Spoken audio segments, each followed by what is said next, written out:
Hello guys, Tritiya class में आपका स्वागत है।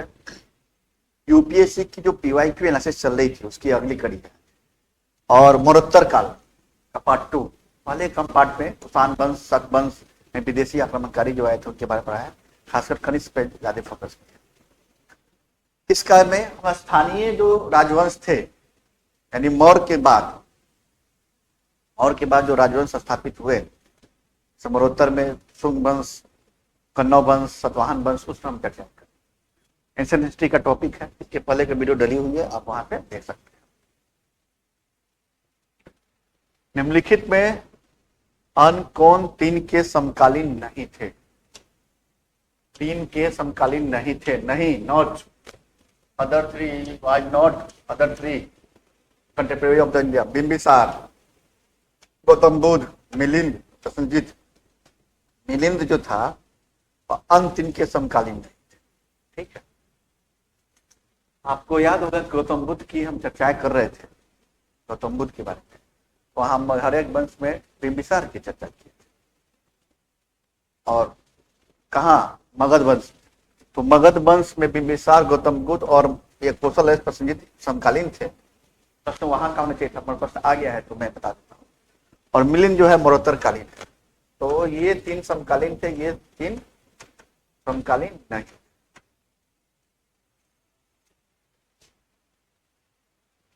चलिए मैप लगवा दी है, मैप चर्चा करते हैं हम कुछ देर में। सबसे पहले हम लोग अब एक एक करके चर्चाएं करना शुरू करते हैं। वंशों पे, स्थानीय राजवंश पे चर्चा करना शुरू करते हैं। ठीक है, स्थानीय राजवंश में मरणोत्तर काल में हमने बताया कि ये काल जो था वैदिक पुनर्जागरण का काल माना जाता है, अंधकार युग माना जाता है। और मगध के गद्दी पे, और जहां मगध की गद्दी पे मौर्य बैठा, मौर्य की गद्दी पे जो बैठे वो शुंग वंश, शुंग एम्पायर थे।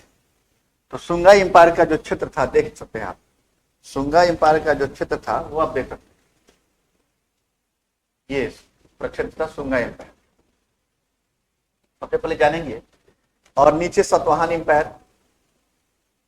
ठीक है, और अब इसी में हम चर्चाएं करते हैं। और शुंगा एम्पायर जो था क्षेत्र जो बढ़ा के अपना कहा मथुरा से आगे सांगला तक ये कर चुके थे, ये क्षेत्र है भारतीय भारत परिदृश्य में देखेंगे तो इसमें भरूच, विदिशा यानी एमपी वाला बेल्ट, भरूच, विदिशा, उज्जैन तक क्षेत्र था।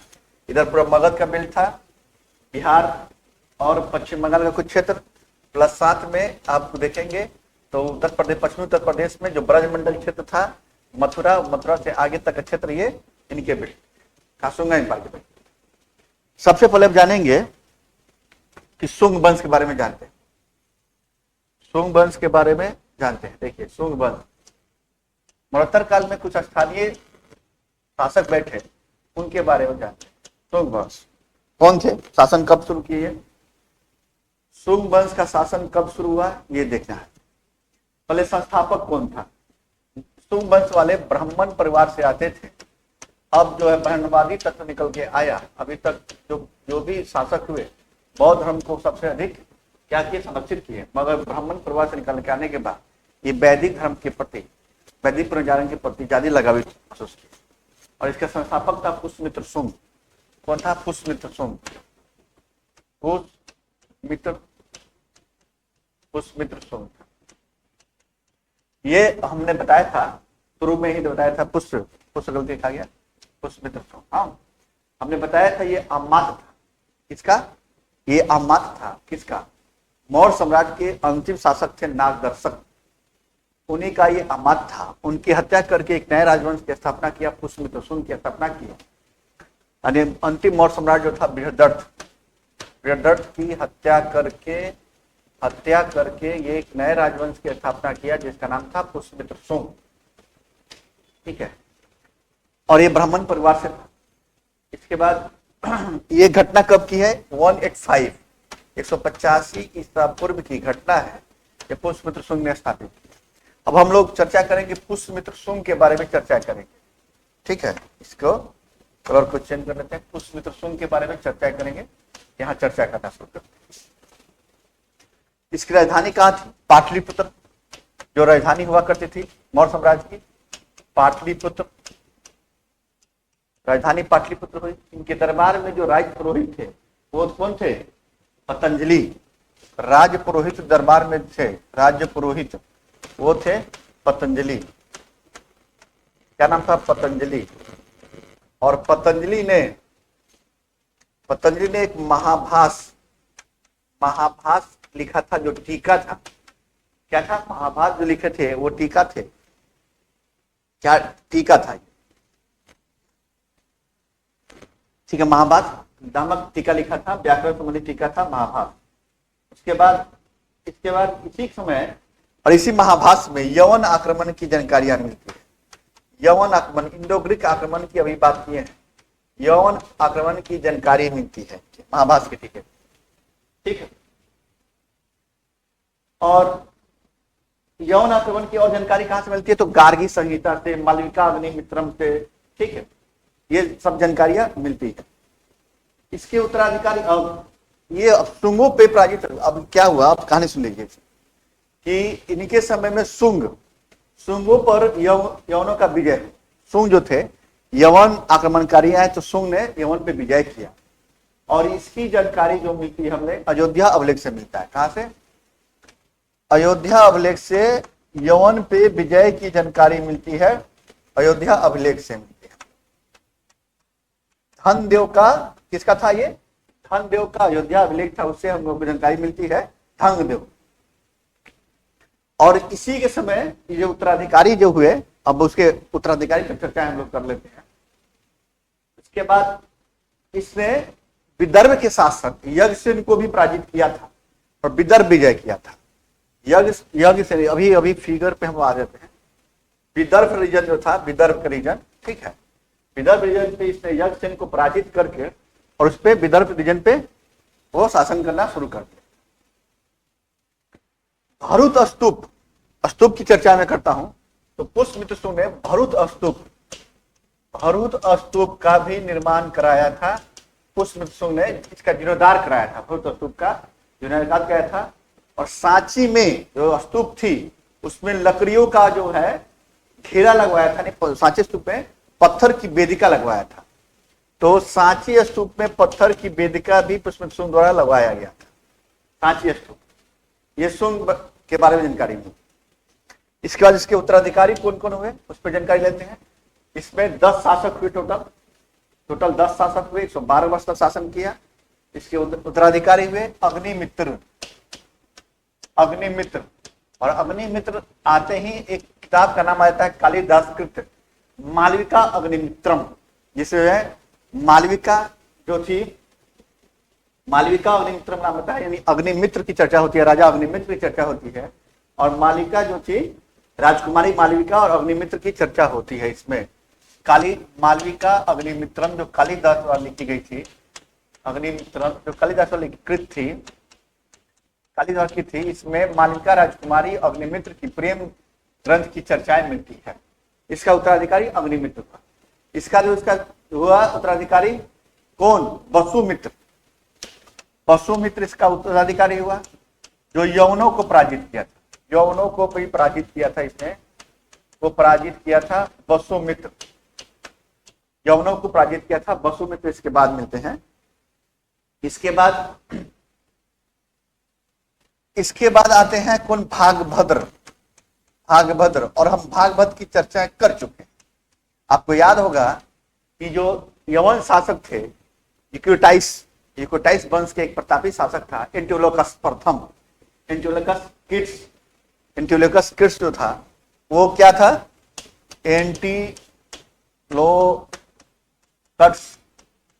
जो था यवन शासक था, यूक्रेटाई वंश का था, प्रतापी शासक था। इसने एक राजदूत भेजा था, इनके भागवत के दरबार में एक राजदूत भेजा था। यवन राजदूत था कि क्या नाम था उसका? हेलियोडोरस जो था राजदूत था, यहाँ आया हेलियोडोरस और भागवत धर्म अपना लिया। और साथ में इसने कहाँ पे? विदर्भ में, विदिशा में एक अभिलेख खुदवाया, गरुड़ स्तंभ अभिलेख। कहा? बेसनगर में, विदिशा में एक स्तंभ खुदवाया और उसका नाम था गरुड़ स्तंभ। गरुड़ स्तंभ खुदवाया जिसमें विष्णु पूजा की जानकारी मिलती है। इसमें विष्णु पूजा की जानकारी मिलती है, भागवत धर्म के प्रति लगावित होने का जानकारी मिलता है। यानी वासुदेव विष्णु की पूजा को समर्पित था ये विष्णु लेख। और भागभद्र जो था नवा शासक था, नवा शासक था। इसके बाद जो है लास्ट शासक जो हुआ देवभूति हुआ। कौन? देवभूति इसका लास्ट शासक हुआ, 10वां शासक देवभूति हुआ। इसी का एक मंत्री था देवभूति का, वासुदेव। कौन? वासुदेव जो था, वासुदेव इसका एक मंत्री था जिसने देवभूति की हत्या करके, इसकी हत्या करके और एक नए राजवंश की स्थापना किया, कण्व वंश। कण्व वंश की स्थापना किया जो भारतवर्ष में 45 वर्ष तक शासन किया था। 45 वर्ष तक शासन किया था। मगर क्षेत्र जो था बहुत सीमित हो गया और इसमें 4 राजा हुए, फेमस 4 राजा हुए। कौन कौन 4 राजा हुए? पहला तो वासुदेव जी हो गए, दूसरा भूमिपुत्र नारायण और सुशर्मन। भूमिपुत्र नारायण और सुशर्मन। सुशर्मन सुशर्मन कण्व वंश। और हम मैप पे देख लेते हैं, कण्व वंश का क्षेत्र देख लेते हैं मैप पे। मैप पे क्षेत्र देख लेते हैं। ये मगध साम्राज्य जहां से चला था, मगध साम्राज्य जहां से चला था वहीं पे तक मात्र कण्व वंश का शासन रहा। अब आगे मथुरा कर्ण जो अवंती जो था वो बेल छट गया। सिर्फ मगध साम्राज्य जहां से चला था वहीं तक शासन रहा, कण्व वंश का शासन रहा था। ठीक है, या सीमुख बोलते हैं। इसके बाद क्या सुशर्मन की, सुशर्मन, हाँ, अब इस पे हम चर्चा कर लेते हैं सुशर्मन पे। सुशर्मन की हत्या जो किया सीमुख नामक व्यक्ति ने किया और सीमुख ने हत्या करके एक नए राजवंश की शुरुआत की, वो सातवाहन वंश की शुरुआत की। जो साउथ इंडिया में वंश था सातवाहन वंश, सातवाहन वंश की शुरुआत की। कौन? ये सीमुख साहब ने हत्या करके सातवाहन वंश की शुरुआत की थी। अब हम सातवाहन वंश पे चर्चा कर लेते हैं। सातवाहन जिसको आंध्र भृत्य भी कहा गया है, सातवाहन वंश जिसको आंध्र भृत्य भी कहा गया है, आंध्र भृत्य भी कहा गया है। और क्या कहा गया है? आंध्र भृत्य भी कहा गया है, आंध्र जातीय भी कहा गया है। संस्थापक कौन था इसका? संस्थापक था सीमुख। राजधानी कहाँ थी इसकी? प्रतिष्ठान। राजधानी कहाँ थी इसकी? प्रतिष्ठान की राजधानी थी। ठीक है, राजधानी प्रतिष्ठान थी, पैठन बोलते हैं। ठीक है, एक इसका जो पहला अभिलेख मिलता है अमरावती अभिलेख मिलता है। अमरावती अभिलेख, याद रखना कि अमरावती अभिलेख किस काल का था? तो सातवाहन काल का था। अब इसके फेमस राजाओं का जिक्र कर लेते हैं। शासक तो बहुत हुए, फेमस राजाओं का जिक्र कर लेते हैं। और मत्स्य पुराण में, मत्स्य पुराण में 23 राजाओं की सूची मिलती है। मत्स्य पुराण में सातवाहन वंश के 23 राजाओं की सूची मिलती है। इसका फेमस राजा हुआ सातकर्णी प्रथम। सातकर्णी प्रथम फर्स्ट, इसके बारे में थोड़ी जानकारी लेते हैं। सातकर्णी प्रथम क्या किया? इसका जो क्षेत्र था आंध्र प्रदेश से, आंध्र प्रदेश के नर्मदा, आंध्र प्रदेश लेके नर्मदा घाटी तट तक। मैप तो लगा ही हुआ है, एक मिनट देख लेते हैं मैप को। ये सातवाहन एम्पायर, पूरा अमरावती अभिलेख मिलता है, अमरावती अभिलेख मिलता है इसका। सातवाहन एम्पायर है, पैठन प्रतिष्ठान इसकी राजधानी थी। ठीक है, इसके नीचे जो था क्या था? इसके नीचे पांडव चोल शासन कर रहे थे और ये नर्मदा तट जो था यहां से लेके पूरे आंध्र प्रदेश तक ये शासन था। प्लस ये कन्नौज को हराए थे तो कन्नौज पे भी शासन करना शुरू कर दिए थे। जब सातकर्णी प्रथम आए तो राजधानी ट्रांसफर करके कहा ले गए थे? अमरावती ले गए थे। सातकर्णी प्रथम ने राजधानी ट्रांसफर करके, सातकर्णी प्रथम ने राजधानी ट्रांसफर करके कहा ले गया? अमरावती ले गया था सातकर्णी प्रथम। ठीक है, और इसका एक फेमस अभिलेख था नाना घाट अभिलेख। सातकर्णी प्रथम का फेमस अभिलेख था नाना घाट अभिलेख। नाना घाट अभिलेख इसका फेमस अभिलेख था। ठीक है, और इसी अभिलेख में 2 अश्वमेध यज्ञ की चर्चाएं की गई है। और रानी नागनिका के, ये किसने लिखवाया था? तो रानी नागनिका जो थी, नागनिका जो थी उनके द्वारा उत्कीर्ण कराई गई है, जिसमें 2 अश्वमेध यज्ञ की चर्चाएं मिलती हैं। और साम्राज्य विस्तार का क्रम पता चलता है। सातकर्णी प्रथम ने दक्षिणापद की उपाधि धारण की थी। दक्षिणापद की उपाधि धारण की थे सातकर्णी प्रथम द्वारा। ठीक है।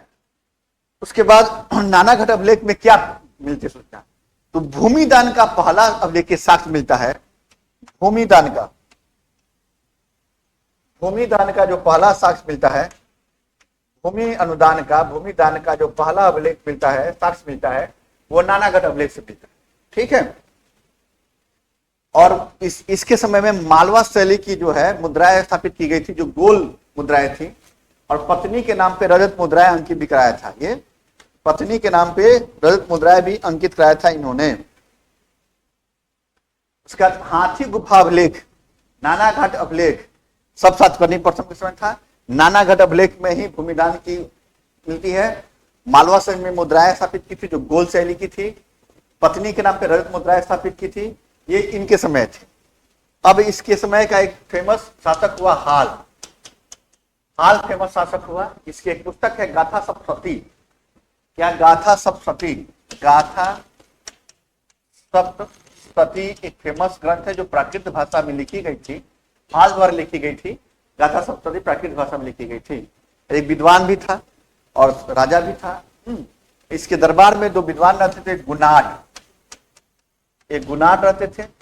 गुनाट की पुस्तक का नाम क्या है, पूछा जाता है। गुनाट पुस्तक का नाम क्या है?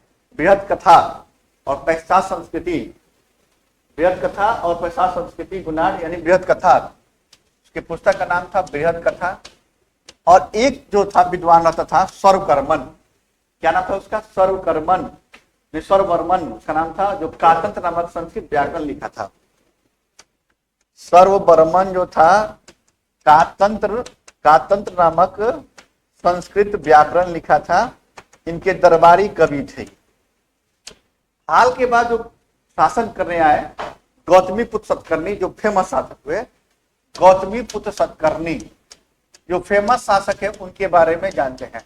और सतवाहन वंश में एक खासियत थी कि अपने मातृपक्ष को, मातृसत्ता मतलब व्यवस्था स्थापित की गई, और माता के नाम को अपने पीछे लगाने की एक परंपरा चल पड़ी, क्योंकि यहाँ शासन में मातृपक्ष को स्थान दिया गया था।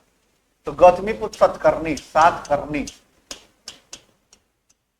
करनी, इसने वेंकट नगर नामक जो है नगर की स्थापना की। वेंकट नगर की स्थापना की। और 23वां शासक था, सबसे महान शासक था। 23वां शासक था, महान शासक था। वेंकटक नगर की स्थापना किया इसने। और क्या क्या किया इसने, जानकारी लीजिए। नासिक प्रशस्ति इसी के समय थी, जिसमें नासिक प्रशस्ति थी इसी के समय थी। इसके बाद इसने चातुर्वन व्यवस्था स्थापित किया। वर्ण संकर व्यवस्था कहे, वन संकर व्यवस्था, वन संकर प्रथा, चातुर्वर्ण व्यवस्था को स्थापित किया इसने गौतमीपुत्र सतकर्णी ने। इसे क्या क्या कहा गया? तो एक ब्राह्मण कहा गया, अद्वितीय ब्राह्मण कहा गया। ठीक है, एक ब्राह्मण, द्वितीय अद्वितीय ब्राह्मण कहा गया, और वेदों का आश्रयदाता भी कहा गया। एक ब्राह्मण,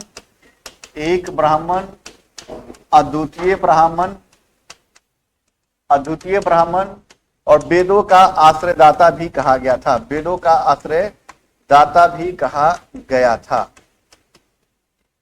वेदों का आश्रयदाता भी इसके समय कहा गया था। इसने क्या क्या किया सुन लीजिए। एक इसके समय एक अभिलेख था नासिक प्रशस्ति अभिलेख था, जिसके माध्यम से पूरी गौतमपुत्र सतकर्णी की जानकारी मिलती है, जो उनकी मां द्वारा खुदवाई गई थी। किनके? मां ने खुदवाई थी नासिक प्रशस्ति। इस नासिक अभिलेख में क्या कहा था? इस नासिक अभिलेख में कहा गया था कि घोड़े जो थे, माने कौन? सतकर्णी के घोड़े, गौतमी सतकर्णी के, वो 3 समुद्र के पानी पीते थे। जो घोड़े थे वो 3 समुद्र के पानी पीते थे, इस अभिलेख में कहा गया है। इनकी मां द्वारा खुदवाया गया था। इसने हराया किसको? इसको शक को हराया, पल्लव को हराया, यवन को हराया। उसके बाद गुजरात, ये तीनों को हरा के गुजरात पे शासन करना शुरू कर दिया। कहा? गुजरात पे शासन करना शुरू कर दिया। किसको? शक को हरा के पल्लव हराया, दक्षिण भारत में शासन किया। शक को हराया और इसने यवन को हरा के गुजरात पे शासन करना शुरू किया। साथ में सौराष्ट्र जीता, मालवा क्षेत्र जीता। मालवा में भी शक थे, वहां जीता। सौराष्ट्र में जो थे शक थे उसको जीता। और यही नासिक अभिलेख में इसको कहा गया घोड़े के तीर समुद्र की पानी पीता है, इसमें कहा गया है। ठीक है, इसके बाद गौतमी सतकर्णी जो थे, इसके बारे में क्या कहा, शक शासक नहपान को भी हराया था और उपाधियां ली थी, वेंकट स्वामी की उपाधि ली थी, इसने एक ब्राह्मण की उपाधि ली थी, बिंद नरेश की उपाधि ली थी। ये उपाधियां थी। बौद्ध संघ जो थे, कार्ले में इसने चैत्य को पकड़ाया था। कार्ले में इसने कहा, कार्ले में इसने बौद्ध भिक्षु के लिए भिक्षु संघ बनाया था और यहाँ कार्ले में एक चैत्य बनाया था। इसने चैत्य की भी, चैत्य और या बिहार की स्थापना किया था कार्ले में इसने। इसके बाद शासन आता है किसका, इसके बाद शासन जो आता है विशिष्ट पुत्र पुलमई, विशिष्ट पुत्र पुलुमावी का नाम आता है। क्या क्या किया भाई विशिष्ट पुत्र पुलमावी ने? विशिष्ट पुत्र पुलमावी जो थे, ये शक शासक रुद्रदमन को 2 बार हराया था। ये शक शासक रुद्रदमन को 2 बार हराया था, रुद्रदमन को 2 बार हराया था। ये सब नहीं पूछेगा, पूछेगा इसने कौन कौन सांस्कृतिक विकास किया, धार्मिक विकास किया। अमरावती के जो बौद्ध स्तूप थे उसकी वेदिका का निर्माण किया। सातवाहन काल में अमरावती अभिलेख मिला है, अमरावती की स्तूप मिले हैं, उसकी वेदिका का निर्माण जो है इसने ही करवाया था विशिष्ट पुत्र पुलमई ने। क्या अमरावती स्तूप के वेदिका का निर्माण किसने करवाया? इन्होंने ही करवाया था इसने। और साथ में दक्षिणेश्वर की उपाधि ली थी। किसे? दक्षिणेश्वर की उपाधि भी लिया था इसने, विशिष्ट पुत्र पुलमई ने। ठीक है, और अब शासक आता है यज्ञश्री सितकर्णी, यज्ञश्री सातकर्णी जो सबसे लास्ट शासक हुआ, यज्ञश्री सतकर्णी जो सबसे लास्ट शासक हुआ, सतकर्णी जो सबसे लास्ट शासक हुआ, यज्ञ सतकर्णी। इसके बारे में सिक्कों पे नाव के चित्र बनवाए थे यज्ञ सतकर्णी ने, जिसे पता चलता है कि व्यापार भी होते थे नाव के माध्यम से, नाव के माध्यम से व्यापार होते थे, निश्चित नाव के चित्र बनवाए थे इसने। चलिए, इतना रहा सातवाहन काल का। सातवाहन के पतन के बाद कुछ नए राजवंश उभरे, इक्ष्वाकु, वाकटक, विदर्भ क्षेत्र में वाकटक राजवंश, इक्ष्वाकु राजवंश जो आंध्र प्रदेश रीजन में था, प्लस पल्लव जो तमिलनाडु रीजन में था। सातवाहन के पतन के बाद उभर के आए राजवंश। चलिए, तो अब अलग से क्लास चलेगा उसका, पहले हम प्रश्न पे आ जाते हैं पूरी कहानी कहने के बाद। प्राचीन भारत के इतिहास में गिल्ड प्रणाली जिन्होंने देश की अर्थव्यवस्था बहुत कम महत्वपूर्ण भूमिका निभाई, कौन सा कथन सही है? गिल्ड सिस्टम, गिल्ड श्रेणी यानी guild ancient India that play a very important role in the country economy, which of the following statement are correct? प्रत्येक गिल्ड केंद्रीय प्राधिकरण के साथ पंजीकृत था और राज्य का अधिकार था, राज्य उन पर मुख्य प्रशासनिक अधिकार था। चलिए ठीक है। मजदूरी, काम के नियम, मानक और कीमतें गिल्ड द्वारा तय की जाती थी। जैसे होता कि राजा का जो सिस्टम था, प्रशासन था, उसके पैरेलल जो है जो श्रेणी थे ये व्यापारिक संघ, गिल्ड कौन था? व्यापारिक संघ का संघ था। इसका अपना प्रशासनिक व्यवस्था था, इसकी अपने सिक्के थे, इसके अपने नियम कानून थे, इसके अपने मानक थे। ये सब व्यवस्था जो है गिल्ड, व्यापारिक जो है जो संघ था, गिल्ड या श्रेणी, उसके थे। गिल्ड के पास अपने सदस्यों की न्यायिक शक्तियां थी, हाँ न्यायिक शक्ति थी, प्रशासनिक था तो न्यायिक शक्ति भी साथ में होगा। ये सभी शक्तियां जो थी गिल्ड प्रणाली थी। तो पहला तो नहीं होगा, क्योंकि प्रत्येक गिल्ड केंद्रीय प्रतिनिधि पंजीकृत था और राज्य का अधिकार था, राज्य उन पर मुख्य प्रशासनिक अधिकार था। ये नहीं था। अपने नियम कानून, अपने मानक, अपनी न्यायिक शक्ति थी, इसलिए 2 और 3 सही हो जाएगा इसका आंसर। 2 और 3 गिल्ड का, ये पूरी प्राचीन भारत का प्रश्न हो गया। देखिए, हेलोडोरस की चर्चाएं किए हैं। हेलोडोरस का ऐतिहासिक स्तंभ निम्नलिखित में किस प्राचीन साम्राज्य के काल से संबंधित था? किससे था? शुंग काल से, यानी और भागवत के समय के था। पेशनगर का विदिशा अभिलेख जो है, गरुड़ स्तंभ में वासुदेव विष्णु की पूजा होती है। और ये यवन शासक, यवन के सबसे प्रतापी दूसरे शाखा जो है बैक्टीरिया साम्राज्य यानी इंडो ग्रीक साम्राज्य के यूक्रिटाइयस वंश का सबसे प्रतापी शासक एंटिकोटस का क्या राजदूत था? हेलियोडोरस, जो भागवत के दरबार में शुंग काल में आया था और उसने भागवत धर्म अपना भी लिया था।